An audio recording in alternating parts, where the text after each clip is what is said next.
வணக்கம் வந்தன மக்களே, இது தமிழச்சி குரல், உங்களில் ஒரு குரல். இந்த காணொலியில் நீங்கள் பார்க்க போகிற சிறுகதை கண்ணன் வரும் வேலை. இது ஒரு போலீஸ் லவ் ஸ்டோரி. இன்வெஸ்டிகேஷன்லேயே ஒரு லவ் ஸ்டோரி ஆரம்பிக்குது. வாங்க காணொலிக்குள்ளே போகலாம்.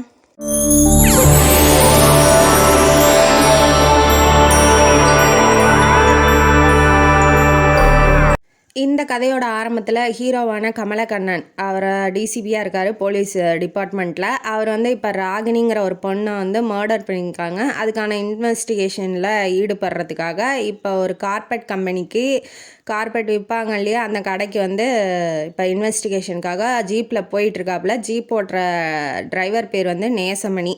அவரோட இப்போ போயிட்டுருக்காரு. ஃபோன் வருது அம்மாட்டந்து. எப்போதும் போல் அம்மா கவலைப்படுற மாதிரி, ஏன்டா என்ன கல்யாணம் பண்ணிக்கலாம், என்னடா ஆச்சு, ஏன் இப்படி வேலைன்னே இருக்கா, அவன் வாழ்க்கை என்ன வருது அப்படின்னு சொல்லி அவங்க புலம்புறாங்க. இந்த பக்கம் இவன் என்ன சொல்கிறாம்மா, இன்வெஸ்டிகேஷனுக்கு போயிட்டுருங்கம்மா, தொந்தரவு பண்ணாதீங்க, நைட்டு ஃபோன் பண்ணுறேன் அப்படின்னு சொல்லி ஃபோனை கட் பண்ண போகும்போது ஒரு ஆரஞ்சு கலர் சுடிதார் அழகான பொண்ணு அப்படியே கிராஸ் ஆகுறாங்க. அப்படியே ஸ்கேன் பண்ண மாதிரி அந்த அந்த முகம், அந்த ஸ்கூட்டி, அந்த பொண்ணு எல்லாம் அவருக்கு பொறித்தட்டின மாதிரி அப்படியே ஃபோட்டோ மாதிரி பதிஞ்சிருது. யாரா இவ்வளோ வேகமாக போகிறாளே அப்படின்னு சொல்லிட்டு அவர் நினச்சிட்டு இருக்கும்போது ஃபோனை கட் பண்ணிடுறாரு. அம்மா ஃபோனை கட் பண்ணிவிட்டு இப்போ ஸ்ட்ரெயிட்டாக அந்த கார்பெட் விற்கிறாங்க இல்லையா, அந்த கம்பெனிக்கு போகிறாப்புல. போகும்போது இந்த கார்பெட் எங்கே இருந்துச்சு அப்படின்னு சொல்லிட்டு ஒரு ஃபோட்டோ காமிக்கிறாரு. காமிச்சோன்னே இது யார் புக் பண்ணால், எங்கே யார் பேரில் இருக்குது அப்படின்னு சொல்லிட்டு கேட்கும்போது, சார் நான் இன்ஃபர்மேஷன் எடுத்துகிட்டு வரேன்னு அந்த கடையில் வேலை செய்கிறவன் உள்ளே போயிடுறான். இப்போ இவங்க நம்ம ஹீரோயினி ஆரஞ்சு கலர் சுடிதார் இருக்காங்க இல்லையா, அவங்க கிராஸ் ஆகுறாங்க. என்ன சொல்லிட்டு, ஹீரோயினி பேர் ராதிகா. அவங்க என்ன சொல்லிட்டு, ஓ போலீஸ்காரங்களாம் இங்கே வந்திருக்காங்களா, இப்போ கார்பெட் வாங்குற அளவுக்கு வந்துருச்சா, உங்கள் கடை ரொம்ப ஃபேமஸ் ஆகிடுச்சு போல இருக்குது அப்படின்னு சொல்லிட்டு பக்கத்தில் வேலை செய்கிற ஒரு பொண்ணுக்கிட்ட பேசிக்கிட்டே போகிறா. இவருக்கு என்னன்னா, இவளை நம்ம பார்த்ததே இல்லை, இவர் மப்டியில் இருக்கார், போலீஸ் யூனிஃபார்ம்லலாம் இல்லை, எப்படி இவ கண்டுபிடிச்சா போலீஸ்காரங்க அப்படின்னு சொல்லிட்டு இவருக்கு டவுட் ஆகுது. அப்போ எதுவுமே பேசிக்கல, ஆனால் அவள் முகத்தை ஃபுல்லாக பார்த்துட்டாரு, ரொம்ப அழகாக இருக்கா அப்படின்னு சொல்லி நினைக்கிறாப்புல. அவள் பேசிக்கிட்டு அப்படியே கிராஸ் ஆகி போயிடுறா. இவர் இன்வெஸ்டிகேஷனில் இருக்கிறாரு. வேலைன்னு வந்துட்டால் வெள்ளைக்கார மாதிரி இவர், அதனால் இன்வெஸ்டிகேஷனில் இருக்கிறாரு. இந்த மாதிரி ஃபைனான்ஸ் மினிஸ்டர் பேரில் தான் சார் புக் ஆகிருக்கு அப்படின்னு சொல்லி இவர் சொல்கிறாரு. சொன்னோன்னே சரி ஓகே, அந்த பில்லு கொடுங்க, அந்த எப்போ ஆர்டர் போட்டிருக்காங்க அப்படிங்கிற தகவல்லாம் எனக்கு கொடுங்க அப்படின்னு சொல்லிட்டு கேட்டுக்கிட்டே இருக்கும்போது இப்போ கிராஸ் ஆகி போனாங்க இல்லையா, அந்த பொண்ணை பற்றி விசாரிக்கிறாரு. என்ன இவங்க ஆர்கிடெக்டா, அதாவது உள்ள அந்த இன்டீரியல் டிசைன்லாம் பண்ணுவாங்க இல்லையா, அந்த மாதிரி வேலை செய்கிறவங்களா அப்படின்னு சொல்லி கேட்குறாப்புல. ஆமாம் சார், அவங்க கம்பெனிலேருந்து வந்திருக்காங்க. அவ ஒரு கம்பெனியில் வேலை செய்கிறா, அங்கேருந்து வந்திருக்காங்க. இந்த மாதிரி ஆர்டர் கொடுப்போம் நாங்கள், இந்த டிசைனில் பண்ணி கொடுங்க அப்படின்னு சொல்லிட்டு, அதனால் அதை சொல்கிறதுக்காக வந்திருப்பாங்க அப்படின்னு சொல்லி அவன் சொல்கிறான். சரி ஓகே, பேர் என்ன ஊர் என்ன அதெல்லாம் தெரியாது, எதுக்கு இங்கே வந்திருக்காங்கிறது மட்டும் அவன் தெரிஞ்சுக்கிட்டான். இவனும் கிளம்பிட்டான், அவள் அப்பயே கிளம்பினோடனே இப்போ ஃபோன் வருது. அவங்க பக்கத்தில் இந்த கீழே வேலை செய்வாங்க இல்லையா ஆஃபீஸர்ஸ்லாம், அவங்க 2 பேர் முக்கியமானங்க. அதில் ஆள் ராஜு, 2வது ரியாஸு. ராஜிக்கிட்டேருந்து ஃபோன் வருது. சார் எங்கே சார் வரணும் அப்படின்னு சொல்லிட்டு கேட்குறான். இந்த மாதிரி அஜந்தா ஹோட்டல் இருக்கு இல்லையா, அந்த ஹோட்டலுக்கு முன்னாடி வந்துரு, நானும் உன்னை மீட் பண்ணுறேன் அப்படின்னு சொல்லிட்டு இவர் ஜீப்பில் போயிட்டு இருக்கும் போது ஒரு தாவலை கூட்டமாக இருக்குது, எல்லாம் நின்று பேசிகிட்டு இருக்கிறாங்க. சண்டை மாதிரி தெரியுது. உடனே இவர் ஜீப்பை நிறுத்திட்டு இவர் டிரைவர் போகிறாரு. போயிட்டு என்னாச்சு ஏதாச்சுன்னு சொல்லி கேட்டுகிட்டு இருக்கும்போது இவரும் பின்னாடியே இறங்கி வராரு. பார்த்தா ஸ்கூட்டியில் அந்த ஆரஞ்சு கலர் சுடிதார் நம்ம ஹீரோயினி தான் நின்றுட்டுருக்காங்க. கையில் அடிபட்டிருக்கு, ஒரு பூனைக்குட்டியை பிடிச்சிட்டு நின்றுட்டுருக்காங்க. என்னாச்சு அப்படின்னு சொல்லி இவர் கேட்குறாரு. கேட்டோன்னே என்னன்னா உங்களுக்கு என்ன, நீங்கள் ஏன் விசாரிக்கணும் அப்படின்னு சொல்லி அவள் கேட்குறா. என்னம்மா சொல்கிற, நான் ஒரு டாக்டர், நீ வாம்மா, உனக்கு அடிபட்டிருக்கு, வா முதல்ல ஃபஸ்ட் எய்ட் பண்ணு அப்படின்னு சொல்லி கூப்பிட்றாப்புல. நீங்கள் டாக்டரா, ஜீப்லேருந்து டாக்டர் இறங்கி வருவாங்களா அப்படின்னு சொல்லி அவள் கேட்குறா. அப்படின்னு சொல்லிட்டு கேட்கும்போது நீங்கள் யார் என்ன அப்படின்னு சொல்லி இவன் கேட்குறான். கேட்டோன்னே நான் யாருன்னே உங்களுக்கு தெரியாதா, இப்போ இவன் என்னன்னா அவனுக்கு எல்லாம் தெரிஞ்ச மாதிரியும் இவர் கமலக்கண்ணன் தெரியாத மாதிரி நடந்துக்கிறாரோ அப்படின்னு சொல்லி அவன் நினைக்கிறா. ஏன் எதுக்குன்னு பின்னால் பார்க்கலாம். உடனே பின்னால் கதையில் வருது. இப்போ வந்து நம்ம ஹீரோயின் என்ன சொல்கிறாங்க, என் பேரே தெரியாதா, உங்கள் பேர் எனக்கு தெரியுமே அப்படின்னு சொல்லி அவள் சொல்லும் போது என்னம்மா சொல்கிற அப்படின்னு சொல்லி அவருக்கு ஷாக் ஆகிட்டாப்புல. நீங்கள் ஒன்றும் பண்ண வேண்டாம், நான் கிளம்புறேன் அப்படின்னு சொல்லிட்டு காண்டிலே கிளம்பும் போது அவங்க அம்மாட்டேருந்து ஹீரோயினுக்கு ஃபோன் வருது. யார், நம்ம ராதிகாவுக்கு ஃபோன் வருது. என்னாச்சுமா அப்படின்னு சொல்லி கேட்கும் போது, என்ன உங்கள் பையன் நான் யாருன்னே தெரியாதுன்னு சொல்கிறாப்புல, என்னை பற்றி எந்த ஃபோட்டோவோ பொண்ணு பார்த்துருங்கன்னு சொன்னாங்க இல்லையா, அந்த பொண்ணே நம்ம ராதிகா தான். இப்போ அதை பற்றி விசாரிக்கிறாங்க, என்ன யாருன்னே தெரியாதுங்கிறாப்புல, என்னன்னு எனக்கு ஒன்றும் புரியல ஆண்டி அப்படின்னு சொல்லி அவள் கேட்குறா. கேட்டோன்னே, இல்லைம்மா என் பையன் கல்யாணம்னாலே வந்து பேச்சுக்கே சுத்தமாக வந்து உடன்பட மாட்டான், அவனுக்கு ஃபோட்டோ அமிச்சாலோ இல்லை எந்த ஜாதகம் அமிச்சாலோ அவன் பார்க்க கூட மாட்டான், நீ யாருன்னு கூட அவனுக்கு தெரிஞ்சிருக்காது, அதனால் நீயே போய் இன்ட்ரடியூஸ் ஆகி நீ பேசுமா அப்படின்னு சொன்னோன்னே அவளுக்கு டவுட் ஆயிடுச்சு. இப்போ அவருக்கு பிடிக்கலங்கும் போது நான் என்ன போய் பேசுறது, நான் ஒன்றும் பேசுறதுக்கு தயாராக இல்லை. அவரே வந்து பார்த்து பிடிச்சிருந்தா அவரே வந்து சஜஸ்ட் பண்ணிட்டோம், அவரே வந்து பேசிட்டோம், நானே போய் இன்ட்ரடியூஸ் ஆகிக்கிறதுல எனக்கு வந்து விருப்பம் இல்லை அப்படின்னு சொல்லிட்டு அவள் வந்து சரி அவனுக்கு இன்ஃபர்மேஷனே தெரியலங்கும் போது நம்ம ஏன் கோவப்படணுன்ட்டு அவள் வந்து அவங்க அம்மாவோட, அதாவது கமலக்கண்ணனோட அம்மாவோட ஃபோனை கட் பண்ணிடுறாங்க. நீங்கள் வேணால் சொல்லிக்கோங்க, நான் எதுவும் சொல்லலைன்னு சொல்லிட்டு இப்போ நேராக கமலக்கண்ணன்ட்ட போகிறா. உங்கள் பேர் என்னன்னு எனக்கு தெரியும், என் பேர் என்னன்னு உங்களுக்கு தெரியுமா அப்படின்னு சொல்லி கேட்குறா. எனக்கு தெரியாதுமா அப்படின்னு சொல்லி அவர் சொல்கிறாரு. சரி நீங்கள் தான் டிசிபி ஆச்சு, கண்டுபிடிங்களே, உங்களுக்கு 12 மணி நேரம் டைம் தரேன், நான் யார் என்ன அப்படின்னு சொல்லிட்டு கண்டுபிடிக்கணும், என் ஃபோட்டோவோ வேறு யார் ஆள் வச்சோ நீங்கள் வந்து என்னை பற்றி எந்த இன்ஃபர்மேஷனும் நீங்கள் தேடக்கூடாது அப்படின்னு சொல்லி அவள் சேலஞ்ச் மாதிரி சொல்கிறா. சொன்னோன்னா இவ யாரா வந்து திடீர்னு நமக்கு சேலஞ்செலாம் கொடுக்குறா. சரி எனக்கு ஒரு சேலஞ்சுனா ரொம்ப பிடிக்கும், நான் கண்டுபிடிச்சிட்றேன், இன்றைக்கி நைட்டு 12 மணிக்குள்ளே உன் வீட்டு கதவை வந்து நான் தட்டுவேன், நீ யார் என்னன்னு சொல்லி நான் கரெக்டாக கண்டுபிடிச்சிருவேன். ஏன்னா இவருக்கு பிடிச்சிருக்கு அவளை, அதனால் அவரும் அக்செப்ட் பண்ணிக்கிறாரு. அவரும் அந்த சேலஞ்சை அக்செப்ட் பண்ணிக்கிறாரு. சரி ஓகே அப்படின்னு சொல்லிட்டு அந்த சீன் அதோட முடிஞ்சிட்டு இவ கிளம்பிட்டா. இவ கிளம்பினோன்னா இப்போ அஜந்தா ஹோட்டலுக்கு போகிறாங்க இல்லையா, அந்த ஹோட்டலுக்கு போயிட்டு உள்ளே போகிறாரு. போகும்போது அந்த மேனேஜர் ராஜேஷ் அப்படிங்கிறவரை கூப்பிட்டு இன்வெஸ்டிகேஷன் பண்ணுறாரு. என்னப்பா என்னாச்சு, இந்த ஹால் புக் ஆகிருக்கா, எத்தனாந்தேதி, இதுக்கு அப்புறம் ஏன் ஹால் புக் ஆகல, ஒரு 17ஆந்தேதி அப்படிங்கிறத மென்ஷன் பண்ணுறாரு. அதுக்கப்புறம் ஏன் ஹால் புக் ஆகல, அதுக்கு ஏதாவது ரீசன் இருக்கா அப்படின்னு சொல்லி கேட்கும் போது எனக்கு தெரியாது சார், அதெல்லாம் வந்து ஃபைனான்ஸ் மினிஸ்டர் தான் புக் பண்ணியிருந்தார் ஒரு செமினாருக்காக அப்படின்னு சொல்லி அவன் சொல்கிறான். சொன்னோன்னா சரி இங்கேயும் அவன் பேர் தான் வருது ஃபைனான்ஸ் மினிஸ்டர், அங்கேயும் அதே தான் வருது, சரி ஓகே அப்படின்னு சொல்லிட்டு அதை மட்டும் இன்ஃபர்மேஷனை கலெக்ட் பண்ணி வச்சுக்கிட்டு இப்போ ஒரு லன்ச் ஆர்டர் பண்ணிவிட்டு போய் உட்காந்துட்டு அவன்கிட்ட இன்னும் கொஞ்சம் ஏதாவது இன்ஃபர்மேஷன் கிடைக்குமா அப்படின்னு சொல்லி கேட்டுட்ருக்குறாப்புல. உடனே வந்து ஒரு சர்வர் வந்து ராஜேஷ்கிட்ட, சார் ராதிகா மேடம் வந்திருக்காங்க, ஹால் புக் பண்ணுமா அப்படின்னு சொல்லிட்டு இவன் சொன்ன முன்னே, சார் அவன் கமலக்கண்ணன்ட்ட இவன் போய் சொல்கிறான், என்னோட கேர்ள் ஃப்ரெண்ட் வந்திருக்கா சார், நான் போய் பேசிட்டு வந்துடுறேன் அப்படின்னு சொல்லி இவன் சொல்கிறான். சரி நீ போப்பான்னு சொன்னோன்னா அவருக்கு தூக்கி வாரி போடுது, நம்ம பார்த்த பொண்ணு தான் இவன் கேர்ள் ஃப்ரெண்டுன்னு சொல்கிறானோ, ராதிகான்னா அந்த பொண்ணு பேராக இருக்குமோ அப்படின்னு சொல்லி இவன் பயப்படுறான். இவங்க 2 பேரும் பேசிகிட்டு இருக்காங்க. பேசிகிட்டு இருக்கும் போது தூரத்துலேருந்து பார்த்து அவன் காண்டானோடனே கிட்ட வரான். கிட்ட வந்தோடனே என்ன 2 பேரும் ரொம்ப நல்லா பேசிகிட்டு இருக்கிறீங்க அப்படின்னு சொல்லி கேட்கவும், என்ன சார் இங்கேயும் வந்துட்டிங்களா, என் பேர் என்ன, ஊர் என்னன்னு கண்டுபிடிச்சிட்டிங்களா அப்படின்னு சொல்லி இவ கேட்குறா. கேட்டோன்னே இவன் இந்த ராஜேஷ் என்ன நினைக்கிறான், இவங்க ஏற்கனவே பார்த்துருக்காங்களோ என்ன இப்படி பேசிக்கிறாங்க அப்படின்னு சொல்லி கேட்குறான். கேட்டோன்னே இல்லை நான் உங்கள் ராஜேஷ்கிட்ட தான் பேசிட்டேன், ஏன் ராஜேஷா அப்படின்னு சொல்லி அவள் காண்டானோன்னா இவன் கண்டுபிடிச்சிட்றான். சரி அவளுக்கும் இவனுக்கும் எந்த லவ்வெல்லாம் கிடையாது, சும்மா வந்து பேசிகிட்டு இருக்காங்களாட்டங்குது அப்படின்னு சொல்லி அவன் போலீஸ்காரன் இல்லையா, அதனால் பார்க்குறதுலே வச்சு கண்டுபிடிச்சிட்டான். ஓகே ஏன் ராஜேஷ்லாம் ஒன்றும் இல்லை, நான் என் ஆஃபீஸ்க்காக ஹால் புக் பண்ண வந்தேன் செமினாருக்காக. போன தடவை என் ஃப்ரெண்டு பர்த்டேக்கு வந்து 17ஆந்தேதி புக் பண்ணியிருந்தேன், அவர் அதுக்கப்புறம் இல்லைன்னு சொல்லிட்டாப்புல, அதனால் இப்போ வந்து ஆஃபீஸ்லேயே வந்து கேட்டுக்கலாம் அப்படின்னு சொல்லிட்டு தான் இப்போ நேர்லேயே வந்து கேட்கறதுக்காக வந்திருக்கேன் அப்படின்னு சொல்லவும், இவனுக்கு அந்த இன்ஃபர்மேஷன் இவ வாயிலேருந்து வந்துடுச்சு. 17ஆந்தேதி புக் பண்ணியிருக்காங்க, ஆனால் இவங்க யாருக்குமே ஹாலை வந்து விடலை, இவங்களே பூட்டி வச்சுருக்காங்க. அதுக்கப்புறம் ஒரு 10 நாளோ 6 நாளோ வந்து பூட்டியே வச்சுருக்காங்க. ஹாலை பற்றின இன்ஃபர்மேஷனு வெளியில் போகலை, யாரும் வந்து புக் பண்ணியிருந்தாலும் தரல அப்படிங்கிறது அவனுக்கு தெரிஞ்சிருச்சு இவ சொல்கிறது மூலமா. சரின்னு அந்த இன்ஃபர்மேஷனை வச்சுக்கிட்டாப்புல. இப்போ வந்து வா லன்ச்சு சாப்பிட்லாம் அப்படின்னு சொல்லி கூப்பிட்றாரு. எது ஒரே தடவை தான் 2 தடவை பார்த்துருக்காரு. பார்த்தோன்னே வா லன்ச்சு சாப்பிட்லான்னு கூப்பிட்றாரு. அவளுக்கு என்னன்னா பரவாயில்லையே என் வாயிலேருந்து என்னோட இன்ஃபர்மேஷன்லாம் கலெக்ட் பண்ணலான்னு ரெடி ஆகிட்டிங்களா அப்படின்னு சொல்லி அவள் கேட்குறா. அதெல்லாம் ஒன்றும் தேவையில்ல, நான் அந்த மாதிரிலாம் எதுவும் கேட்க மாட்டேன், நீ வா கூட வா, எனக்கு இன்வெஸ்டிகேஷனுக்கு ஹெல்ப்பாக இருக்கும். ஏன்னா இப்போ சர்வர்கிட்டலாம் போய் தனியாக கேட்கும்போது அவங்க பயப்படுவாங்க, இவங்க யார், இவங்க வந்து இப்படி கேட்குறாங்க அப்படின்னு சொல்லிட்டு. இப்போ ஒரு லவ்வரோ ஒரு ஒய்ஃப் மாதிரி இருக்கிறவங்கள்ட்ட உட்காந்து பேசிகிட்டு இருக்கும்போது சாதாரணமாக கேட்கும்போது அவன் வந்து எல்லாத்தையும் ஃப்ரீயாக சொல்லுவான் அப்படிங்கிறதுக்காக தான் அவனை கூப்பிட்றேன் அப்படின்னு சொல்லி சொல்கிறாப்புல. ராஜேஷ் வந்து அங்கே நின்றுக்கிட்டு என்னடா நடக்குது இங்கே அப்படிங்கிற மாதிரி இவனுக்கு கொஞ்சம் ஆசையாக தான் இருக்குது. பட் ஆனால் அவன் கமலக்கண்ணனை பார்த்தோன்னா அவன் பயந்துக்கிறான்.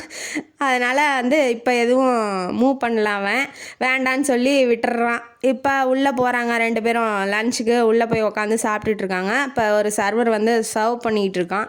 அவன்கிட்ட கேட்குறாப்புல, என்னப்பா வேலையெல்லாம் பரவாயில்லையா, நான் ஒரு ஹோட்டல் நடத்தலான்னு இருக்கேன், இந்த மாதிரி எப்படி சம்பளம்லாம் தராங்க, என்ன பண்ணுறாங்க அப்படின்னு சொல்லி சாதாரணமாக கேட்குறாங்க. இப்போ இவ பக்கத்தில் இருக்கிறதுனால அவன் போலீஸ்காரன் அப்படின்னு சொல்லி எண்ணம் அவனுக்கு வரல.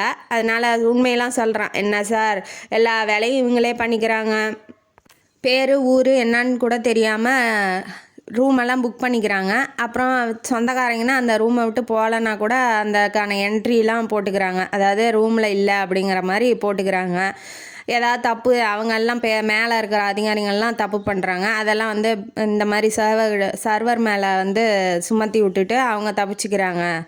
இதை பாருங்கள், இதே மாதிரி தான் என் ஃப்ரெண்டு ஒருத்தன் போன தடவை கார்பெட் மேலே ஒரு ஜூஸ் கிளாஸை கீழே தவறி விட்டு செதறிடுச்சு, அதுக்கோசரம் அவனை வேலையை விட்டு தூக்கிட்டாங்க அப்படின்னு சொல்லி அவனோட சொந்த கதையெல்லாம் புலம்பி தள்ளினோடனே இந்த இன்ஃபர்மேஷன்லாம் அவர் கலெக்ட் பண்ணி வச்சுக்கிறாப்புல. அந்த ஜூஸை கொட்டினவன் பேர் மாரிமுத்து, சரிங்களா? இப்போ அந்த இதெல்லாம் கலெக்ட் பண்ணிவிட்டு இவரும் கிளம்பிடுறா. சரி நான் கிளம்புறேன், உங்கள் வேலையை பாருங்கள், நான் ஹாலை வந்து புக் பண்ணிவிட்டு நான் கிளம்பிக்கிறேன் அப்படின்னு சொல்லிட்டு இவ கிளம்பிடுறா. இவனும் வந்து கிளம்பிடுறான். கிளம்புனோடனே இப்போ நேராக வந்து அந்த ராகுல் அப்படிங்கிற ஒரு பையனை வந்து இந்த ராகினி மர்டர் ஆனா இல்லையா, அந்த பொண்ணு லவ் பண்ணியிருப்பா. இப்போ அந்த ராகினியோட அம்மா கிட்ட போய் இப்போ இன்வெஸ்டிகேஷன் பண்ணுறதுக்காக நம்ம கமலக்கண்ணன் போகிறாப்புல. அந்த அம்மா என்ன சொல்லுது, இவ சாகும் போது நாங்கள் இங்கேயே இல்லை, அவங்க அம்மாட்ட வந்து பொண்ணு கேட்கறதுக்காக நாங்கள் போயிட்டோம், நாங்கள் ஊர்லேயே இல்லை அப்படின்னு சொல்லி அந்த அம்மா சொல்லுது. ராகுல் எங்கன்னா, ராகுல் 10 நாளாக ஆளே காணோம், தேடி கண்டுபிடிச்சி கொடுங்க அப்படின்னு சொல்லி அவளும் சொல்கிறா. சொன்னோன்னே அந்த இதெல்லாம் முடிச்சுட்டு இவர் வந்து ஒரு ஜுவல்லரி ஷாப்புக்கு போகிறாப்புல. எதுக்காகனா ராகுல், அந்த பொண்ணு ராகினி, இவங்க வளர்மதி, ராகுலோட அம்மா வளர்மதி, 3 பேர் வந்து அது கூடயே கதிரவன் அப்படிங்கிறவன் வந்திருக்கான். அவன் யாருன்னா, கதிரவன்கிறது அந்த ஃபைனான்ஸ் மினிஸ்டரோட பிஏ, அவனும் வந்திருக்கான். வந்துட்டு இப்போ மோதிரம் நிச்சயதார்த்தம் பண்ணோம் இல்லையா, அதுக்காக மோதிரம் செலக்ட் பண்ணுறதுக்காக அந்த ஜுவல்லரி ஷாப்புக்கு வந்திருக்காங்க. இந்த இன்ஃபர்மேஷன் தெரிஞ்சு அங்கே ஏதாவது கிடைக்குமா அப்படின்னு சொல்லி கமலக்கண்ணன் போகிறாப்புல. போனோடனே அந்த ஓனர்கிட்ட கேட்குறாரு, யார் யார் வந்தாங்க அப்படின்னு சொல்லிட்டு. இந்த மாதிரி வந்தாங்க, பார்த்தாங்க, நெக்லஸ், வைர நெக்லஸ் ஒன்று எடுத்தாங்க, 2 மோதிரம் எடுத்தாங்க அப்படின்னு சொல்லிட்டு. அப்புறம் மறுநாள் வந்து ராகினியும் ராகுலும் மட்டும் வந்தாங்க, எந்த இதுவும் சொல்லலை, அவங்க பாட்டுக்கு போயிட்டாங்க, கடைக்குள்ளே கூட வரல அப்படின்னு சொல்லிட்டு அவன் சொல்லிட்டான். சொன்னதுக்கப்புறம் இப்போ வாங்க சார், உங்களை பார்த்தா கல்யாணம் ஆகிற மாதிரி இருக்கீங்க, வாங்க மேடத்துக்கு ஒரு ரிங்கு பார்சல் பண்ணி தரேன்னு அவன் காக்கா பிடிக்கிறான். சரி என்னை பார்த்தா எப்படா தெரியுது உனக்கு, அப்போ உங்கள் லவ்வருக்காவது இப்போ வாங்கி கொடுங்க சார் அப்படின்னு சொல்லி அவன் சொல்லவும் உடனே நம்ம கமலக்கண்ணனுக்கு ராதிகா நினப்பு வந்துருச்சு. உடனே உள்ளே போகிறாப்புல. சரி ஒரு கிஃப்ட் பண்ணலாம், ஒரு ரிங்காவது வாங்கி கொடுக்கலாம் அப்படின்னு சொல்லிட்டு உள்ளே போகிறாரு. உள்ளே போய் உக்காந்ததுக்கப்புறம் தான் தெரியுது விரல் சைஸ் என்னன்னு அவருக்கு தெரியாது. உடனே கொஞ்சம் தூரத்தில் வந்து பார்க்கும்போது ராதிகா உள்ள என்ட்ரி ஆகிறா. என்னடா நம்ம போகிற இடத்துக்குலாம் இவன் எப்படா வரா அப்படின்னு சொல்லிட்டு அவருக்கு இது கடவுள் வச்ச செட்டிங் ஆட்டங்குது. நம்ம போகிற இடத்துக்குலாம் அவளே வராளே, நம்ம இப்போ தான் நினச்சோம் அவளோட விரல் சைஸு கிடச்சா நல்லா இருக்கும்னு, அவளே வராளே அப்படின்னு சொல்லிட்டு இவர் நினைக்கிறாரு. நினச்சோடனே இவ உள்ளே வந்தோடனே, என்ன சார் எனக்கு முன்னாடியே வந்துடுறீங்களா, என்னை ஆள் வச்சு தேடுறீங்களா என்ன எனக்கு பின்னாடி அப்படின்னு சொல்லி அவள் சொல்லும் போது, ஆமாம்மா நீ தான் எனக்கு பின்னாடி வரேன்னு நினைக்கிறேன், நான் வர்றதுக்கு முன்னாடியே எல்லாம் 15 நிமிஷத்துக்கு முன்னாடியே நீ வந்து அங்கே ஸ்பாட்டில் இருக்கே அப்படின்னு சொல்லி அவர் சொல்கிறாரு. 2 பேரும் இப்படி மாறி மாறி பேசிக்கிறத பார்த்து லவ்வர் தான் அப்படின்னு அந்த நகை கடைக்காரன் வேறு முடிவே பண்ணிடுறான். உட்காருங்க மேடம் காமிக்கிறேன்னு ஒரு 3-4 ரிங்கை காமிக்கிறான். இவர் வந்து கேட்குறாப்புல, என்ன ஜுவல்லரி ஷாப்புக்கு வந்திருக்கா அப்படின்னா, என் பர்சனல் விஷயமா வந்திருக்கேன் அப்படின்னு சொல்கிறா. ஏன்னா அவளோட ஃப்ரெண்டுக்கு என்கேஜ்மெண்ட் ஆட்டங்குது, அதுக்காக வெள்ளி குத்து விளக்கு வந்து வாங்கிறதுக்காக வந்திருக்கா. யாருக்கு சார் ரிங்கு? உங்களை கட்டிக்க போகிறீங்களுக்கா இல்லை உங்களோட உட்பிக்கா? அதான் கட்டிக்க போகிறீங்க தானே உட்பி, இல்லை உங்களோட ஒய்ஃபுக்கா அப்படின்னு சொல்லி கேட்குறா. ஆனால் அவர் வந்து என்ன சொல்கிறாரு, என்னோட உட்பிக்கு தான், அப்படி இப்போ தான் வந்து பார்த்துக்கிட்டு இருக்கேன், அவள் என்ன சொல்கிறாளோ தெரியலையே அப்படின்னு சொல்லி நம்ம ராதிகாவே பார்த்து லுக் விட்றாரு ரொமான்டிக்காக. உடனே அவளுக்கு புரிஞ்சிருது, அவள் ஆல்ரெடி இவன் யார் என்னன்னு இவளுக்கு தெரியும் இல்லையா, அவனுக்கு தான் தெரியாது. அதனால் இவளும் சரி ஓகே அப்படின்னு சொல்லிட்டு ரிங்கை செலக்ட் பண்ணிக்கிட்டீங்களா அப்படின்னு சொல்லி கேட்குறா. நீயே செலக்ட் பண்ணு அப்படின்னு சொல்லி அவர் சொல்கிறாரு. இவளும் வந்து ஒரு ரிங்கை செலக்ட் பண்ணி காமிக்கிறா, இது நல்லா இருக்கா அப்படின்னு சொல்லிட்டு. நல்லா தான் இருக்குது, உனக்கு பிடிச்சிருந்தா எடுத்துக்கிறேன் அப்படின்னு சொல்லி அவர் சொல்கிறாரு. சரின்ட்டு அவள் குத்து விளக்கு வாங்கிட்டு கிளம்புறா. கிளம்புனோடனே இப்போ இவர் வந்து ஸ்ட்ரைட்டாக வந்து கமிஷனர் ஆஃபீஸுக்கு போகணும் அப்படின்னு சொல்லி கமிஷனர் ஆஃபீஸுக்கு போகலான்னு ஜீப்பை எடுக்கிறாப்புல. ஒரு இடத்துல ஜீப்பு ரிப்பேர் ஆகி நின்றுது. நம்ம இவர் கமலக்கண்ணன் வந்து என்ன யோசிச்சுட்ருக்காரு, இப்போ அது என்னென்ன கலெக்ட் பண்ணி வச்சுருக்காரு இன்ஃபர்மேஷன்லாம் ஒரு பேப்பரில் எழுதிட்டு இருக்காப்புல. நம்ம ராதிகா வந்து ஆட்டோலேருந்து இறங்கி ஜீப்பு நிற்கிறத பார்த்தோன்னே இங்கே வந்துட்டா. என்ன சார் இங்கே என்ன பண்ணுறீங்க அப்படின்னு சொல்லி கேட்குறா. அவள் வந்து ரிசப்ஷனுக்கு போகிறதுனால ரொம்ப சூப்பராக இருந்தாளா, சரி வா உள்ளே வந்து உட்காரு அப்படின்னு சொல்லிட்டு சீட்டில் இவள் யார் என்னன்னே தெரியல, ரொம்ப நாள் பழகின மாதிரி இவனுக்கு தோணுது. அதனால வந்து அவள்கிட்ட வந்து அந்நியமாக அவள் வந்து வேற ஒரு பொண்ணு அப்படின்னு சொல்லி அவன் நினைக்கல. அதனால் வந்து சரி நீ வந்து உட்காருவா அப்படின்னு சொல்லி உட்கார வைக்கிறாப்புல. அவளும் வந்து ஏற்கனவே வீட்டில் பார்க்குற மாப்பிள்ள தானேன்னு சொல்லிட்டு இவளும் போய் உட்கார்றா. ஆனால் அது அவனுக்கு தெரியாது. என்ன பண்ணிகிட்ருக்கீங்க, கேஸை பற்றி யோசிச்சுட்டு இருக்கேன் அப்படின்னு சொல்கிறாரு. என்கிட்ட சொல்லக்கூடாதா அப்படின்னு சொல்லி அவள் சொல்லும் போது சரி ஓகே, இப்போ ஒரு கேஸை நம்மளே யோசிச்சா அதுக்கான பல முனை இருக்கும். இப்போ ஒருத்தட்ட வர்ற இன்ஃபர்மேஷன் ஒரு மாதிரி இருக்கும், இன்னொருத்தட்ட வர்றது இப்படி யோசிக்கலாம் சார், அப்படி யோசனை கொடுப்பாங்க இல்லையா, அந்த மாதிரி நீங்கள் என்கிட்ட சொல்லலாமே, எனக்கு தெரிஞ்சது நான் சொல்லுவேன், உங்களுக்கு ஹெல்ப்பாக இருக்கும்ல அப்படின்னு சொல்கிறா. இவன் வந்து இப்போ கலெக்ட் பண்ண எல்லாத்தையும் சொல்லும் போது அவன் என்ன சொல்கிறா, அந்த வீட்டு பக்கத்தில், அதாவது ராகுலோட வீட்டு பக்கத்தில் தான் பொண்ணோட பாடி கிடச்சிருக்கு. ஹோட்டலில் ஜூஸு கொட்டினார் பார்த்தீங்களா மாரிமுத்து அப்படிங்கிறவர் தான் அந்த பொண்ணோட அப்பா. அவரோட பாடி எங்கே கிடச்சிருக்குன்னா 10 கிலோமீட்டர் தள்ளி லாரியில் ஆக்சிடெண்ட் ஆகி அவர் வந்து ஸ்பாட்லேயே செத்துருக்காப்புல.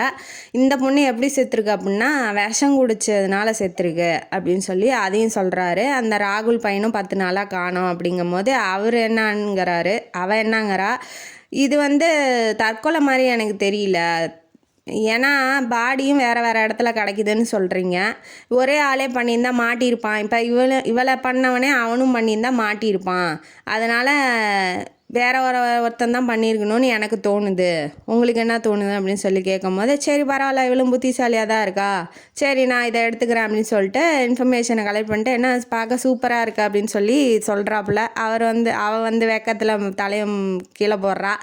சரி இப்படியே பேசிக்கிட்டு இருந்தால் உன் ஃப்ரெண்டு ரிசப்ஷனுக்கு லேட் ஆயிரும், நீ கிளம்புறதுனா கிளம்பு வா, நானே கொண்டு போய் விட்றேன்னு சொல்லிட்டு இவர் என்ன பண்ணுறாரு, ஒரு கார் புக் பண்ணி, அங்கே ஜீப் ரிப்பேர் ஆயிடுச்சு இல்லையா, கார் புக் பண்ணிவிட்டு அதில் இப்போ இவங்க 2 பேரும் ஏறி இப்போ போகிறாங்க. போகிற வழியில் வந்து ஒரு பில்லை எடுத்து காமிக்கிறா. இந்த பில்லில் வந்து கார்பெட்டு ஆர்டர் பண்ணியிருந்தாங்க, அதுக்கு வந்து பணம் கலெக்ட் பண்ண வேறு நான் போகணும் அப்படின்னு சொல்லிட்டு சொல்கிறா. அந்த பில்லை வாங்கிக்கிறாரு. அந்த ஹோட்டலில் கார்பெட் மாற்றிருப்பாங்க ஜூஸ் கீழே கொட்டினதுனால, இப்போ அந்த ஹோட்டலோட பேர் அதில் இருக்கிறதுனால இவருக்கு தேவை அப்படிங்கிறத நானே பார்த்துக்கிறேன், நீ ஒன்றும் பணம்லாம் கலெக்ட் பண்ண வேணாம், நான் கலெக்ட் பண்ணி உனக்கு தரேன் அப்படின்னு சொல்கிறாரு. என்ன சார் என்ன ரொம்ப என் மேலே அன்பு செலுத்துறீங்க, என்னாச்சு அப்படின்னு சொல்லி அவள் கேட்குறா. அதெல்லாம் ஒன்றும் இல்லை, நீ போயிட்டு வா அப்புறமா சொல்கிறேன் அப்படின்னு சொல்கிறாரு. ஏன்னா இப்போ இவள் ரிசப்ஷனுக்கு போயிட்டுருக்கா, இவர் இன்வெஸ்டிகேஷனுக்கு போயிட்டுருக்காரு. அதனால் வந்து இப்போ லவ் பேசுகிற சுச்சுவேஷன் இல்லைங்கிறதுனால அவர் எதுவும் பேசலை. நான் கொண்டாந்து அங்கே ரிசப்ஷன் வீட்லேயே விடவா அப்படின்னு சொல்லி கேட்குறாரு. வேண்டாம் ஆஃபீஸில் எல்லாம் பஸ்ஸு வச்சு போகிறோம், நாங்கள் போய்க்கிறோம், ஆஃபீஸில் விட்டால் மட்டும் போதும் அப்படின்னு சொல்லி சொல்கிறா. ஆஃபீஸ் பேர் என்ன ஊர் என்ன அப்படின்னு சொல்லி தெரிஞ்சுக்கிறாப்புல, அதை தெரிஞ்சாலே போதுமே அப்படின்னு சொல்லி அவர் நினச்சிக்கிறாரு. உடனே கீழே இறங்கி போயிடுறா. இப்போ இவர் என்ன பண்ணுறாரு, வளர்மதியோட வீட்டுக்கு, அதாவது ராகுலோட வீட்டுக்கு போயிட்டாரு. ராகுலோட வீட்டுக்கு போயிட்டு ராகுல் எங்கே இருக்கான் அப்படிங்கிறது இவருக்கு தெரிஞ்சிருச்சு. எப்படின்னா அவங்க அம்மாவுக்கு லெட்டர் எழுதியிருப்பா. யார், ராகினி வந்து அவங்க அம்மா, ராகினியோட அம்மாவுக்கு லெட்டர் எழுதியிருப்பா. என்னான்ட்டு இவன் வந்து ஃபைனான்ஸ் மினிஸ்டரோட பையன்தான், அதாவது உண்மையான பையன்தான். ஆனால் ஒய்ஃபோட பையன் இல்லை, கீப்போட பையன். அதனால் இவன் வெளியில் யாருக்கும் தெரியல அப்படிங்கிறது ராகினிக்கு முன்னாடியே தெரிஞ்சிருக்கு. இதை யார் என்ன சொன்னா அப்படிங்கிறது தெரியல. அதை வச்சு பார்த்தோம்னா இப்போ அவனோட பாடி வீட்டில் தான் இருக்கும், அவங்க வீட்லேயே, வளர்மதி வீட்லேயே தான் இருக்கும் அப்படின்னு சொல்லிட்டு போய் தோன்றான். கரெக்டாக கிடச்சிருது. யார், அந்த ராகுலோட பாடி வந்து கிடச்சிருது. ஏன்னா அவங்க வீட்டுக்கு இன்டீரியர் ஒர்க் பண்ணுறதுக்காக பில்லு அந்த பில்லும் அவள்கிட்ட இருந்திருக்கும். அதனால் அந்த பில்லுலேயே போட்டிருப்பாங்க. அதனால் வந்து இவர் கண்டுபிடிச்சிட்றாரு. இன்டீரியர் ஒர்க் பண்ணுறதுக்காக வளர்மதி வீட்டோட பில்லும் அந்த கார்பெட் வாங்கின பில்லும் ஒரே மாதிரி அந்த ஒரே பேரில் இருந்ததுனால இவர் கண்டுபிடிச்சிட்றாரு. அது யார் பேர்னா அந்த கதிரவன் பேர், அந்த ஃபைனான்ஸ் மினிஸ்டரோட பிஏ பேரில் இருக்கிறதுனால இவர் கண்டுபிடிச்சிட்றாரு. உடனே போயிட்டு தோண்டும் போது ராகுலோட பாடி கிடச்சோன்னா வளர்மதி ரொம்ப அப்செட் ஆகிடுறாங்க, அழுகுறாங்க. என் பையனே போயிட்டான், இனிமேட்டு எனக்கு என்ன இருக்குது அப்படின்னு சொல்லி அழுகும்போது கமலக்கண்ணன் போய் சமாதானப்படுத்திட்டு இன்வெஸ்டிகேஷன் ஆரம்பிக்கிறாரு. என்ன எப்பயாவது சொல்லுங்கள், உண்மையை சொல்லுங்கள் அப்படின்னு சொல்லும் போது அவர் வந்து ஃபைனான்ஸ் மினிஸ்டராக இருந்தாலும் எங்களை வந்து நேராக பேச மாட்டார், பிஏ மூலயமா தான் பேசுவார். என் பையனும் போய் அதிகமாக சொந்தம் கொண்டாட மாட்டான். அந்த பொண்ணு வந்து எங்கள் கல்யாண பத்திரிக்கையில் உங்கள் பேரை நாங்கள் போடலாமா அப்படின்னு சொல்லி ஓப்பனாக அந்த செமினார் நடந்துச்சு இல்லையா, அந்த இடத்துலையே கேட்டுட்டா. அதனால் எது கொண்டுட்டானோ என்னமோ தெரியலையே, என் பையனையும் என் மருமகளையும் கொண்டுட்டானோ என்னமோ தெரியலன்னு அந்த அம்மா சொல்லுது. சொன்னோன்னே எப்படி தெரியும், உங்கள் மருமகளாக வரப்போகிறா இல்லையா ராகினிக்கு எப்படி தெரியும் நீங்கள் ஃபைனான்ஸ் மினிஸ்டரோட பையனை நீங்கள் சொல்லிட்டீங்களா அப்படின்னு சொல்லி கேட்குறான்.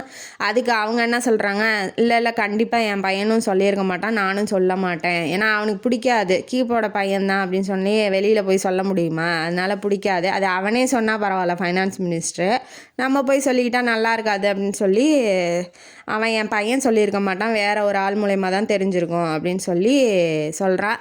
அந்த ஜுவல்லரி ஷாப்புக்கு போனதும் இவங்க இங்கே என்ன நடந்திருக்கு அப்படின்னா, அவன் மாதம் ஆனால் அந்த ஃபைனான்ஸ் மினிஸ்டர் இருக்கான் இல்லையா, அவன் மாதம் ஆனால் வாரத்துக்கு ஒரு நகையை எடுத்து கீப்புக்கு கொடுத்துரு அப்படின்னு சொல்லி அந்த பிஏ கிட்ட சொல்லியிருப்பான். அந்த பிஏ என்ன பண்ணியிருப்பான், எந்த நகையுமே இவளுக்கு தராமல் ஆட்டையை போட்டிருப்பான். இப்போ வந்து இவ என்ன சொல்கிறா, எனக்குன்னு எதுவுமே பண்ணதே இல்லை அப்படின்னு இவ சொல்கிறா. ஆனால் அந்த நகை வாங்கினதை அந்த ஃபைனான்ஸ் மினிஸ்டர் வந்து சொல்லியிருப்பான், நகை வந்து வாரம் ஆனால் வாங்கி கொடுப்பேன், நல்லா தான் பார்த்துக்கிட்டேன், அவன் ஏன் போனான்னு எனக்கு தெரியல அப்படின்னு சொல்லி பையன் செத்ததுக்காக அவன் வருத்தப்படும் போது சொல்லியிருப்பான். இப்போ அதுக்கு இதுக்கும் முரணாக இருக்குது. அப்போ அந்த நகையெல்லாம் இவன் தான், அந்த பிஏ தான் வாங்கியிருக்கான். இது எப்படி தெரியும் அப்படின்னா, மோதிரத்தை திருப்பி கொடுக்க போகும்போது வைர நெக்லஸுக்கு பில்லு போடாத, அந்த வச்சுக்கிட்டு பணத்தை மட்டும் கொடு அப்படின்னு சொல்லிட்டு அந்த கதிரவன் வாங்கிட்டு இருக்கதை ராகினி பார்த்துருவா. பார்த்தோன்னே நீ வந்து இப்படி ஏமாத்துறியா, உனக்கு வெக்கமா இல்லையா அப்படின்னு சொல்லி அங்கேயே திட்டியிருப்பா. திட்டினோடனே ராகுலுக்கு ஃபோன் அடிச்சுட்டு நின்றுருப்பா. உடனே இவன் போய் உண்மையை சொல்லியிருப்பான், என்ன இவன் வந்து கீப்போட பையன்தான், அதனால் நீ பெருசாக சீன் போடாத அப்படி இப்படின்னு சொல்லியிருப்பான். அவளை திட்டியிருப்பான் அந்த ராகினியை. அதனால் அவன் என்ன பண்ணியிருப்பா, ராகுலுக்கு ஃபோன் பண்ணி வர சொல்லியிருப்பா. இவள் வந்து உண்மை தெரிஞ்சதுனால அப்செட்டாக இருப்பா. ஜூஸை குடிமா அப்படின்னு சொல்லி இந்த அந்த கடைக்காரன் இருக்கான் இல்லையா, அந்த ஜுவல்லரி ஷாப்பு கடைக்காரன், அவன் வந்து கொடுத்துருப்பான். அந்த ஜூஸ்லேயே விஷம் கலந்துருப்பான். இந்த ராகுல்கிட்ட வந்தோன்னே நீ ஏன் உண்மையை சொல்லலை அப்படின்னு சொல்லி இவங்க 2 பேரும் சண்டை போடும்போது, சரி வா, உண்மை தெரிஞ்சிருச்சுல, இனிமேட்டு அவன்கிட்ட சொந்தம்லாம் நான் கொண்டாட மாட்டேன், அப்பாலாம் எனக்கு யாரும் இல்லை அப்படின்னு சொல்லிட்டு அந்த ஜூஸ் பாட்டில் எடுத்துகிட்டு இவளும் போயிருப்பா. இவங்க 2 பேருமே அதை தெரியாமல் குடிச்சிருப்பாங்க. குடித்ததுனால இவங்க 2 பேரும் செத்து போயிட்டாங்க. இதுதான் நடந்திருக்கு. இப்போ இதுக்கெல்லாம் முதல் காரணம் யார் அப்படின்னா அந்த பிஏ தான், அந்த கதிரவன் இருக்கான் இல்லையா, அவன் தான் எல்லாத்துக்கும் காரணம். அவன் தான் ஜூஸில் வந்து விஷத்தை கலந்து அந்த கடைக்காரன் மூலமாக கொடுத்ததும் அவன் தான். இப்போ எல்லா விஷயமும் தெரிஞ்சிருச்சு இல்லையா கமலக்கண்ணனுக்கு. அண்ணன் வந்து ஃபைனான்ஸ் மினிஸ்டரை கூப்பிட்டு விட்டு இந்த மாதிரி இவன் தான் காரணம் அப்படின்னு சொல்லவும், அவன் ஃபோன்லேருந்து அவள் பிஏக்கு ஃபோன் பண்ணுறாரு. என்னடா என்ன உன்னை பாவன்னு பார்த்து வேலைக்கு வச்சா, எனக்கே வந்து என் பையனையே கொல்ற அளவுக்கு உனக்கு நீ பெரிய ஆள் ஆகிட்டியா அப்படின்னு சொல்லி கேட்கும்போது, நீலாம் ஒரு ஆளே கிடையாது, ஃபோனை வந்து இவர்கிட்ட யார் கமலக்கண்ணன்ட்ட கூட நான் அவர்கிட்ட பேசிக்கிறேன் அப்படின்னு சொல்கிறாரு. ஃபைனான்ஸ் மினிஸ்டர் வந்து ராஜினாமா பண்ணிட்டாரு தன்னோட பதவியை, எனக்கு வேண்டாம், என் பையனே போயிட்டான், இனிமேட்டு எனக்கு எதுக்கு பதவியும் வேணாம், எப்படி எதிர்கட்சியெல்லாம் காரி துப்புவானுங்க, அதுக்கு முன்னாடியே நானே வந்து பதவியை ராஜினாமா பண்ணிக்கிறேன் அப்படின்னு சொல்லிட்டு பண்ணிட்டாப்புல. என்ன கதிரவன், நீ தான் எல்லாமே உன்னோட வேலை தானே எனக்கு எல்லாம் தெரிஞ்சிருச்சு. ஏன் சார், நான் வந்து கொலை பண்ணதான் நான் நேரில் பார்த்து தான் என்னை யாராவது சொன்னாங்களா, நீங்களா ஏன் முடிவு பண்ணிக்கிறீங்க அப்படின்னு சொல்லி அவன் வந்து கொஞ்சம் பயப்படாமல் பேசுகிறான். அதுக்கு அவன் என்ன சொல்கிறான், கார்பெட்டில் அவன் முடி இருக்கு, நாங்கள் வந்து லேபுக்கு அனுப்பிச்சிருக்கோம், அதுலேருந்தே உனக்கு தெரிஞ்சிச்சு ராகுலோட பாடியை வந்து நீ கார்பெட்டில் சுற்றி வச்சு ஏசியில் ஹால் இருக்கு இல்லையா, அந்த ஏசி ஹாலில் ஒரு 10 நாளாக வச்சுருக்கான், அதுக்கப்புறம் தான் வந்து புதைச்சிருக்கான் அப்படிங்கிறதே தெரிஞ்சிருக்கு.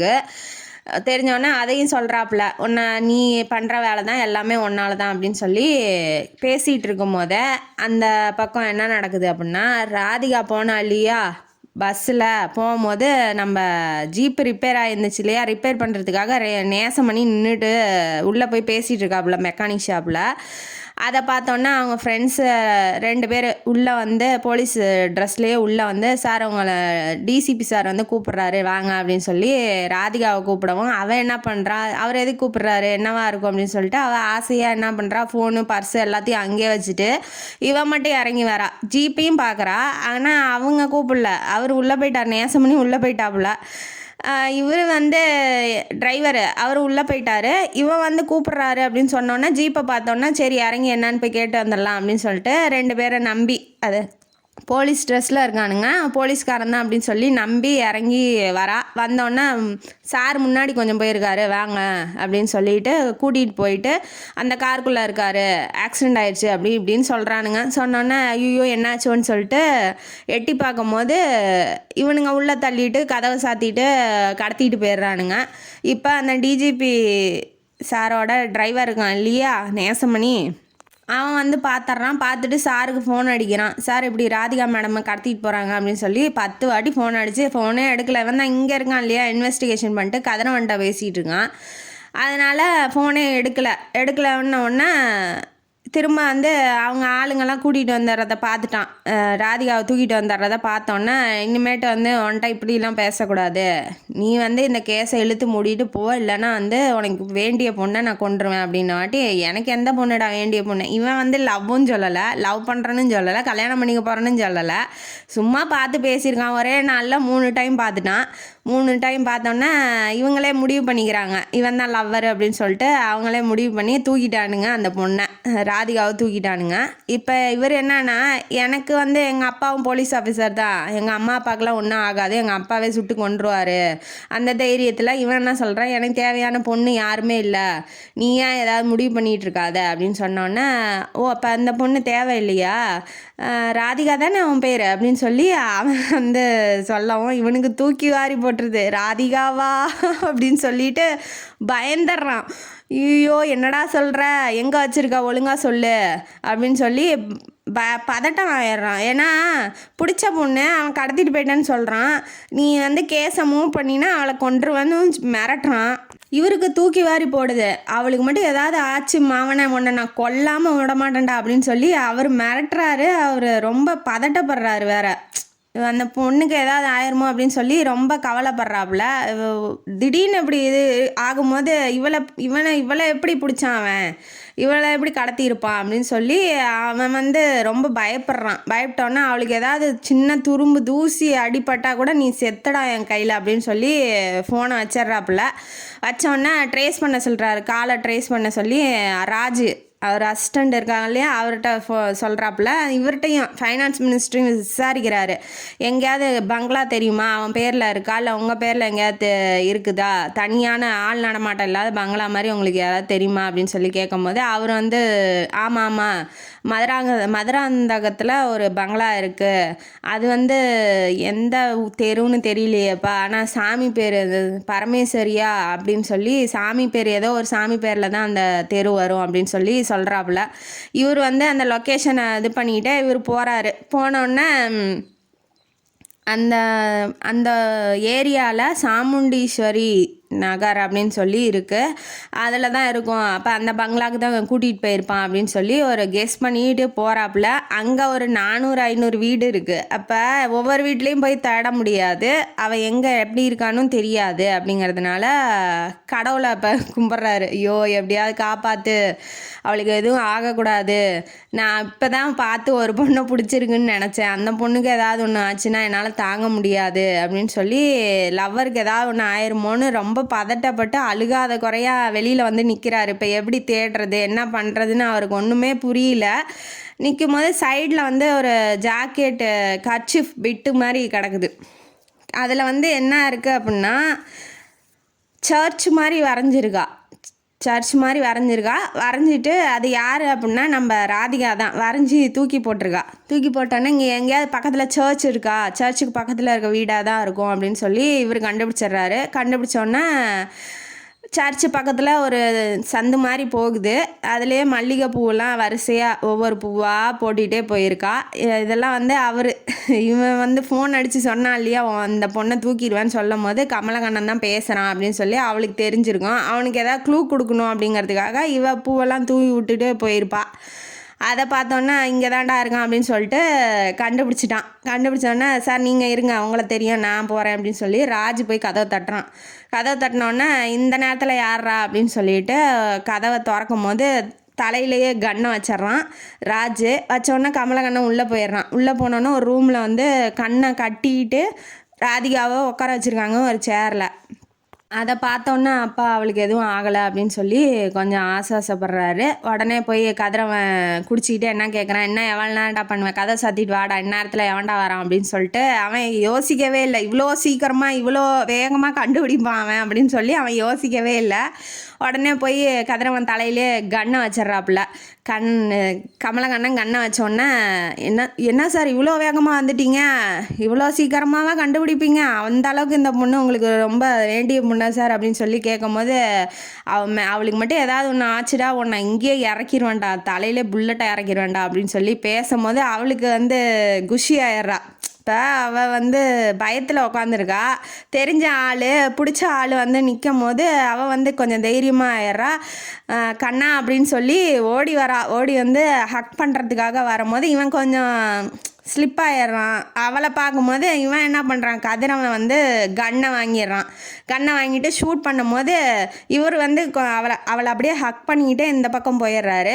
கையில் மட்டும் உரசிட்டு போயிடுது கன்னு, உள்ளெல்லாம் இறங்கலை, மேலாக உரசிட்டு மட்டும் ஓரமாக போனதுனால திரும்ப அவன் புல்லட்டை சுட்ட உடனேயே ராஜ் வந்து புல்லட்டை வந்து சுட்டுறாப்புல கையிலேயே கன்னை வச்சு சுட்டுறாரு. அதனால் அவன் கன்னை கீழே போட்டுட்டான். இவர்கிட்ட இருக்க இன்னொரு துப்பாக்கி மூலமா திரும்ப ஒரு கன்னை இறக்கிடுறாப்புல கதிரவன் மேலே. இன்னொரு வந்து அந்த ஏரியா இன்ஸ்பெக்டர் ஒருத்தர் அவரும் ஷூட் பண்ணிடுறாரு. இப்போ 3 புல்லட் இறங்கினோன்னா அவன் வந்து இவ்வளோ சீக்கிரமாக நீ கண்டுபிடிப்பேன்னு நான் எதிர்பார்க்கவே இல்லைடா கமலக்கண்ணா அப்படின்னு சொல்லிட்டு அப்படியே சாஞ்சி கீழே விழுந்துடுறான். அங்கேயே ஸ்பாட் அவுட் ஆயிடுறான். உடனே இவருக்கு என்னன்னா அங்கே உரசிட்டு போச்சு இல்லையா பிளட்டு வருது. இவர் பதட்டப்படுறாரு, பயப்படுறாரு. பிடிச்ச பொண்ணு என்ன ஆகுதோ அப்படின்னு சொல்லி பயப்படும் போது அவர் வந்து கத்துறாரு, உன்னை யார் ஓடி வர சொன்னது, கண்ணை கட்டிக்கிட்டு நீ இப்படி ஓடி வரணுமா, நீ உன்னை எவ்வளோ புத்திசாலின்னு நினச்சேன், இந்த மாதிரி பூவை போட்டிருக்கா, அந்த குறிப்பு அந்த இன்ஃபர்மேஷன் கொடுத்துருக்கா இல்லையா, அந்த கர்ச்சிஃப் பிட் மாதிரி இருந்துச்சு இல்லையா, அதில் வந்து இன்ஃபர்மேஷன் கொடுத்துருக்கா. அந்த ப்ளவுஸ் தான் போட்டுட்டு போனான் அப்படிங்கிறது அவனுக்கு தெரியும். ஏன்னா ரிசப்ஷனுக்கு போகிறதுன்னு சொல்லிட்டு தானே அந்த ட்ரெஸ்லாம் பண்ணிட்டு தானே வந்து இவன்கிட்ட பேசிகிட்டு இருந்தா, அதனால் அவனுக்கு தெரியுங்கிறதுனால அவன் வந்து கண்டுபிடிச்சிட்றான், இவளோடது தான் அப்படின்னு சொல்லி கண்டுபிடிச்சி தான் இங்கே வந்திருக்கான். உன்னை எவ்வளோ புத்திசாலின்னு நினச்சேன், உன்னை யார் ஓடி வர சொன்னா, உனக்குலாம் அறிவே இல்லையா, பைத்தியம் முடிச்சிருச்சா அப்படின்னு சொல்லி அவன் ஃப்ரஸ்ட்ரேஷனில் அவன் பேசுகிறான். இவ்வளோ வந்து காண்டாயிடுறா, ஒரு அன்பே இல்லையா, அன்பாக வந்து நீங்கள் ஒரு கேஸ் மாதிரி தான் வந்து என்னை வந்து காப்பாற்றிருக்கீங்களா, உங்களுக்கு ஒரு அன்பே இல்லையா, நான் எவ்வளோ சீரியஸாக வந்து கட்டி பிடிச்சிட்டு ஹக் பண்ணிட்டு எனக்குன்னு வந்து ஒருத்தர் இருக்காரு அப்படின்னு சொல்லி ஆசையாக வந்தா, நீங்கள் வந்து ஒரு அன்பே இல்லாமல் வந்து என்னை வந்து திட்டிகிட்டே இருக்கிறீங்க அப்படின்னு சொல்லி அவள் கோச்சிக்கிறா. இல்லை நான் வந்து கோவத்தில் பயத்துலையும் பேசிட்டேன், நீ உனக்கு அடிபட்டிருக்கு இல்லையா, என்னால் தாங்க முடியல அதனால தான் அப்படின்னு சொல்லி அவர் வந்து கொஞ்சம் வால்யூமை கம்மி பண்ணி பேசுகிறாப்புல. ஏன்னா இவ டென்ஷன் ஆகிட்டா இல்லையா, அதனால அவருக்கு வால்யூம், அவர் டிசிபியாக இருந்தாலும் இவளுக்கு லவ்வர் தானே, அதனால கம்மி பண்ணி பேசுகிறாரு. பேசினோன்னே சரி நீ வா, நீ முதல்ல வந்து ஹாஸ்பிட்டல் போகலாம், போய் வந்து முதல்ல ட்ரெஸ்ஸிங் பண்ணிக்கோ, அதாவது அந்த புண்ணுக்கு ட்ரெஸ்ஸிங் பண்ணிக்கோ, அது சரியாக போயிடும், இல்லை பிளட்டு வந்துகிட்டே இருக்கு பாரு அப்படின்னு சொல்லி கூட்டிகிட்டு போகிறாப்புல. கூட்டிகிட்டு போகும்போது ஹாஸ்பிட்டலில் அவங்க ட்ரெஸ்ஸிங் பண்ணும்போது தலையில் கையை வச்சு வலிக்குதாடா அப்படின்னு சொல்லி ஆசையாக கேட்குறாப்புல. கேட்டோன்னா இல்லை இல்லை லைட்டாக தான் வலிக்குது, ஒன்றும் இல்லை, அவ்வளோவா இல்லை, புல்லட் தான் இறங்கல இல்லையா அப்படின்னு சொல்லிட்டு பின்னாடியும் கத்தி வச்சு கிழிச்சிருக்கானுங்க முதுகில் கிழிக்கும் போது தான் அந்த ப்ளவுஸோட பிட்டு வந்து கீழே விழுந்திருக்கு. அதை வச்சு தான் அந்த பிளட்டு வந்திருக்கு இல்லையா, அதை வச்சு வரைஞ்சிருக்கா அந்த வரைஞ்சி அவனுக்கு இன்ஃபர்மேஷன் கொடுத்துருக்கா அப்படிங்கிறது இப்போ தான் தெரியுது. தெரிஞ்சோடனே என்னால் தானே உனக்கு இவ்வளோ கஷ்டம், என்னை மன்னிச்சிரு, நான் வந்து உன்னை வந்து இன்வால்வ் பண்ணியிருக்கவே கூடாது, ஆனால் அவங்களுக்கு எப்படி உன்னை லவ்வர்னு தெரியும்னே தெரியல அப்படின்னு சொல்லி கேட்கும் போது, ஆமாம் ஒரு நாளைக்கு 4 தடவை பார்த்தா அப்புறம் அவள் லவ்வர்னு தான் நினப்பான் அப்படின்னு சொல்லி அவள் சொல்கிறா. சொன்னோன்னே சரி ஒன்றும் இல்லைன்னு சொல்லி தலையை வருடி விட்டு ஆசையாக அன்பாக பார்க்குறாப்புல. சரி ஓகேன்னு சொல்லிட்டு எல்லா வேலையும் முடிஞ்சதுக்கப்புறம் மெடிசன்ஸ்லாம் வாங்கிட்டு ஜீப்பில் போய் உக்காடுறாரு. உட்காந்தோன்னே கொஞ்சம் தூரம் போயிட்டே பேசுகிறாங்க 2 பேரும், ஹீரோயினி 2 பேரும் பேசுகிறாங்க.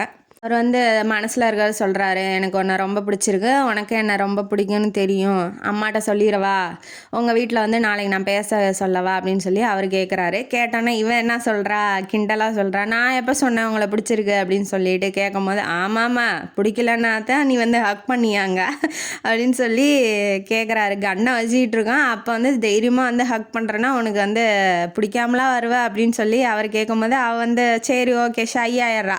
இப்போ கேட்குறாருங்கும் போது அவள் வந்து கொஞ்சம் வெக்கப்பட்டோன்னே சரி உன்னை யார் என்னன்னு எனக்கு தெரியாது, நான் வந்து என்னோடய தோல்வியை ஒத்துக்கிறேன் வா, அதாவது லவ்வில் வாரிலலாம் வந்து என்ன வேணாலும் நடக்கும், அதை வந்து நம்ம எதுவும் சொல்ல முடியாது, நான் வந்து தோத்ததாகவே நான் ஒத்துக்கிறேன், நீ ஜெயிச்சதாகவே வச்சுக்கோ, இப்போயாவது சொல்லு நீ யார் என்ன பண்ணுற அப்படின்னு சொல்லு ராது அப்படின்னு சொல்லி ராது ஆயிட்டா அப்படின்னு சொல்லி அவர் கேட்குறாரு. அன்பாக கேட்கும்போது நீங்கள் போய் உங்கள் அம்மாட்ட பேசுங்க, அம்மாட்ட பேசிட்டு வந்து எனக்கு ஃபோன் பண்ணுங்க அப்படின்னு சொல்லி அவன் என்ன சொல்லி நினச்சிட்டு சொல்கிறான்னா, அவங்க பார்த்த பொண்ணு தான் நானுன்னு அவங்க சொல்லிடுவாங்க, அதுக்கப்புறம் வந்து நமக்குள்ளே எல்லாம் சரியாக போயிடும் அப்படின்னு சொல்லி இவன் நினைக்கிறா. சரி அம்மாட்ட பேசிகிட்டே வரேன் அப்படின்னு சொல்லிட்டு உன் வீடு எங்கே இருக்குது அப்படின்னு சொல்லி கேட்குறாப்புல. கேட்டோன்னே அவள் வந்து அந்த ஜுவல்லரி ஷாப்பு போனாங்க இல்லையா, அந்த ஜுவல்லரி ஷாப்புக்கு 3 வீடு தள்ளி தான் என் வீடு இருக்குது அப்படின்னு சொல்லி அவள் சொல்கிறா. ஓ அதனால தான் என் ஜீப்பை பார்த்தோன்னா நீ உள்ளே வந்துட்டியா அப்படின்னு சொல்லி கேட்குறாரு. ஆமான்னு சொல்லி அவள் சொல்கிறா.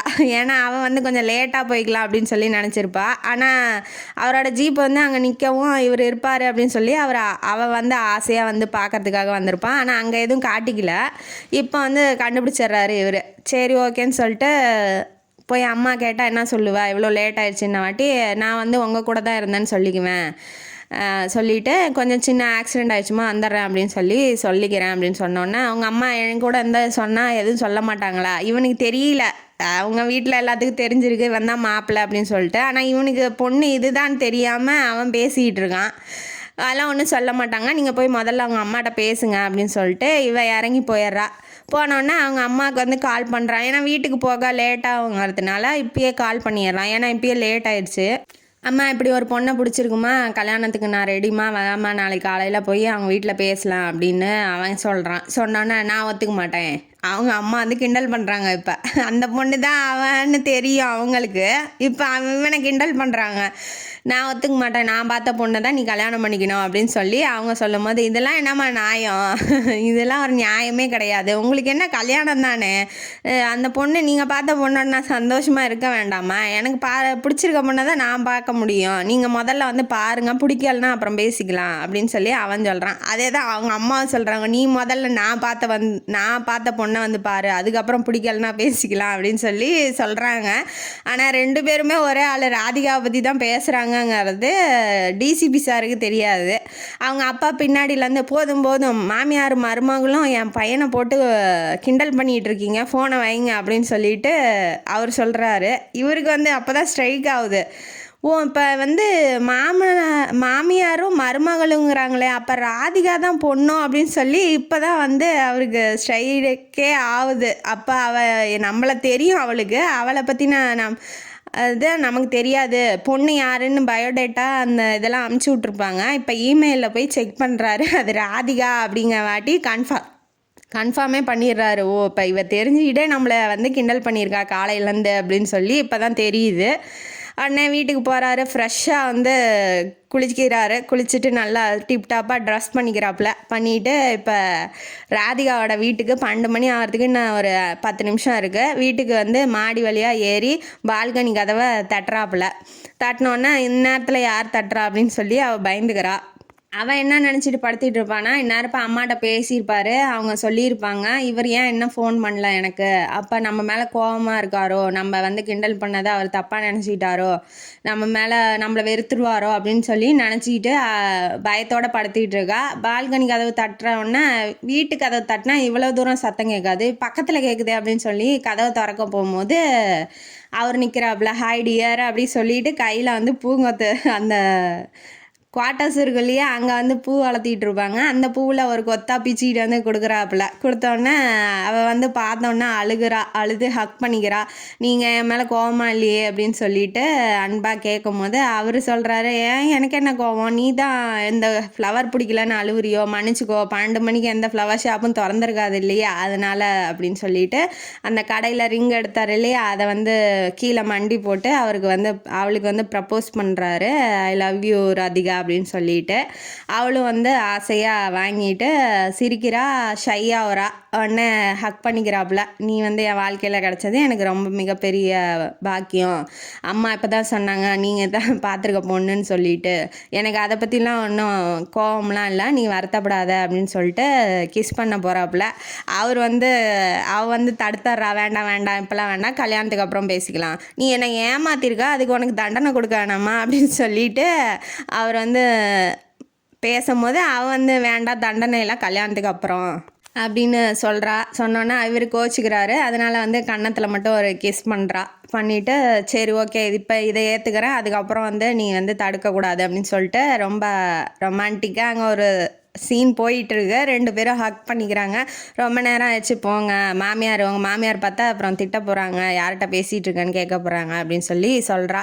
சரி ஓகே ரெடியாரு, நான் நாளைக்கு காலையில் அம்மா அப்பாவோட வந்து உன்னை பொண்ணு கேட்டு கல்யாணம் பண்ணிக்க போகிறேன், நீ வந்து என்னோட ஒய்ஃபாக போகிற அப்படின்னு சொல்லிட்டு சந்தோஷமாக சொல்கிறாரு. 2 பேரும் ஹக் பண்ணிவிட்டு இப்போ இறங்கி அவர் குவார்ட்டர்ஸுக்கு போயிடுறாரு. இவ வந்து அவனை பற்றியே நினச்சிக்கிட்டு படுத்திகிட்ருக்கிறாரு. இப்படி இவங்களோட வாழ்க்கை வந்து இந்த பால்கனிலேருந்து ஆரம்பிக்குது. இந்த கதையிலேருந்து நமக்கு என்ன தெரியுது, கடவுள் யாரோட எப்போ எப்படி கோத்து விடுவார்னே தெரியாது, ஆனால் கரெக்டாக அந்த டயத்துக்கு கோத்து விட்ருவார் அப்படிங்கிறது நமக்கு தெளிவாக தெரிகிறது. இந்த கதையும் காணொலியும் உங்களுக்கு பிடிச்சிருந்தா லைக் பண்ணுங்கள், ஷேர் பண்ணுங்கள், சப்ஸ்கிரைப் பண்ணுங்கள், கமெண்ட் பாக்ஸில் கமெண்ட் பண்ணுங்கள். நன்றி மக்களே.